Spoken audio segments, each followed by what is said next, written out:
The message came through while I was sitting in my car outside the office, the engine still running. "By the way, I'm moving on with Jake, my boss." I stared at the screen for a long moment, the words glowing coldly in the dim light of the dashboard.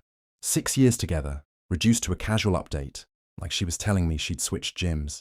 I typed one word: congrats. Inside the building, the office lights were still on. Through the glass entrance, I could see Jake's silhouette in his corner office, leaning a little too close to her desk. They were laughing, the kind of laughter that says they think they've already won. What she didn't know was that Jake wasn't just her boss. He was married, and what Jake didn't know was that his wife had been quietly looking for answers for weeks. As I pulled out of the parking lot, my phone buzzed again. This time, it was a message from Jake's wife, and I finally had everything she needed. I met her when we were both still figuring out our lives. Cheap apartments, late-night takeout, and promises about the future we'd build together. Back then, she used to say I was the steady one, the calm one, the man who never panicked when things got hard.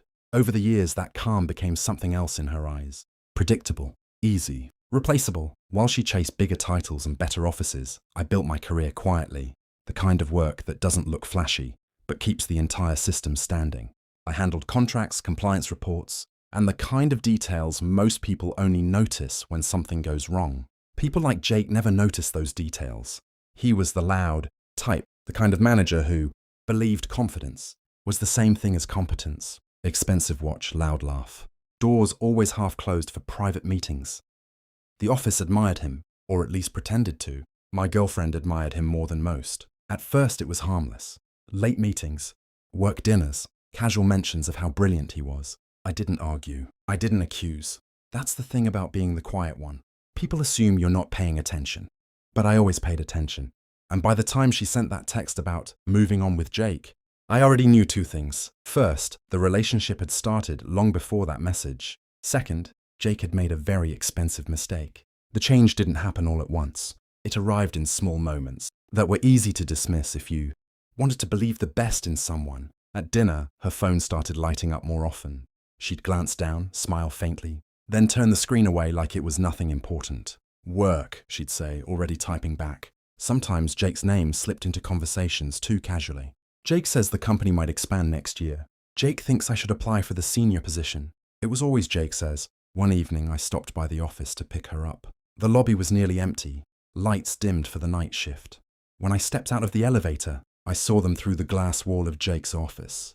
They were standing close, too close. He said something that made her laugh, the kind of laugh she used to save for private moments with me. When she noticed me in the hallway, she stepped back immediately. Jake didn't. He just looked at me for a second, calm and amused, like he was already sure how the story would end.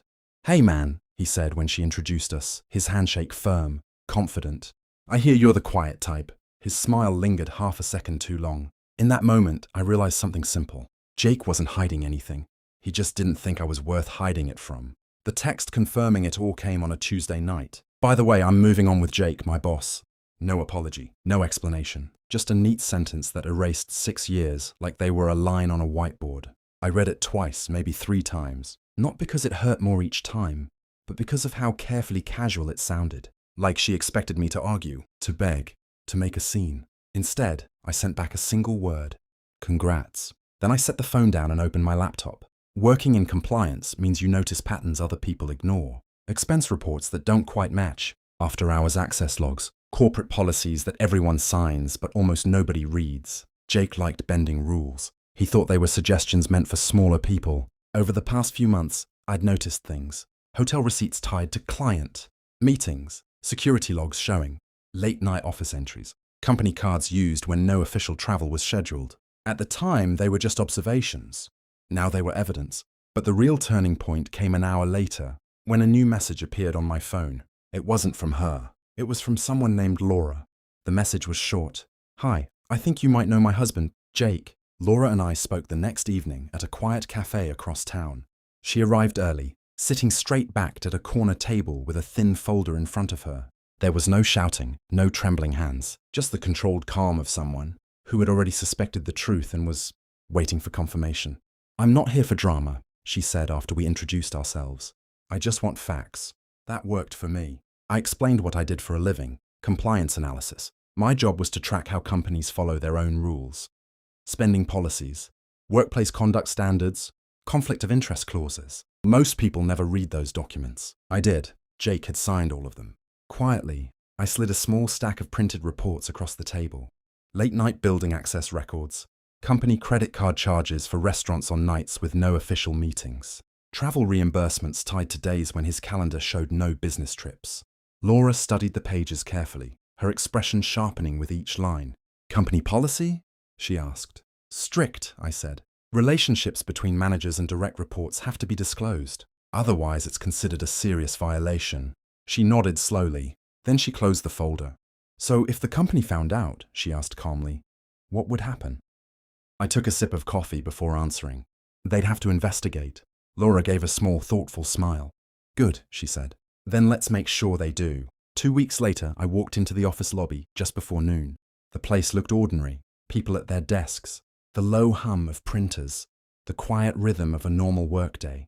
But there was a tension in the air, the kind that spreads when something important is about to happen and no one knows exactly what. Jake was in his office again, door half closed like always. She was inside with him. Through the glass wall, I could see them standing close, laughing over something on his computer screen. They looked relaxed, confident, like the future had already arranged itself in their favor. Then the elevator doors opened. Laura stepped out first. She was calm, dressed sharply, a folder in one hand. Behind her walked 2 building security officers and a representative from Human Resources. The entire floor seemed to fall quiet at once. Jake noticed them approaching and his smile faded slightly. Confusion crossed his face as Laura pushed open his office door without knocking. The conversation inside was too quiet to hear, but the body language said enough. Jake's shoulders stiffened. My ex's expression drained of color. The HR representative placed the folder on the desk and began speaking in that careful, corporate tone companies use when things are already decided. By the time security escorted Jake out of the office, his promotion plans had turned into termination paperwork, and the relationship that started with secret messages ended in complete silence. News travels strangely in an office. At first it moves in whispers, then suddenly everyone seems to know everything at once. By the end of the afternoon, Jake's office was already empty. The nameplate was gone, his desk cleared into 2 cardboard boxes, carried out through the same lobby where he used to greet people, like he owned the place. People spoke quietly in the break room. Compliance violation, conflict of interest. HR moved fast on that one. No one said the real details out loud, but everyone understood enough.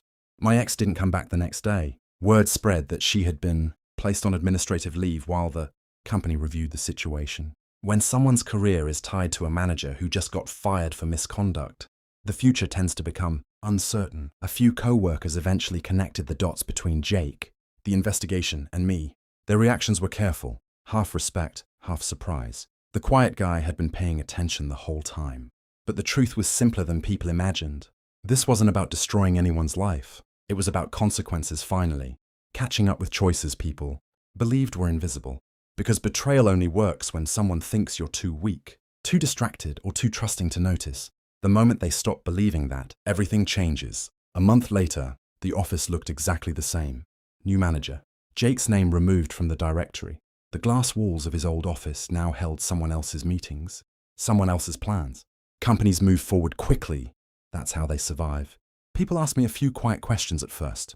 Curiosity fades when there's no drama to feed it, and I never gave them any.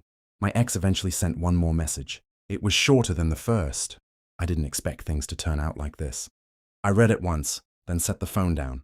For the first time in a long while, I didn't feel angry or bitter, or even interested in replying, because the truth was simple. The moment she sent that first text, the relationship had already ended. Everything after that was just consequences unfolding. I spent the next few weeks doing ordinary things. Long walks after work, quiet dinners with friends, focusing on the parts of life I'd ignored while trying to hold something broken together. Strangely enough, peace arrived not with revenge, but with clarity. Some people mistake silence for weakness, but silence can also mean patience. And patience, when paired with the truth, has a way of letting people ruin their own lives, while you simply step aside and watch them do it.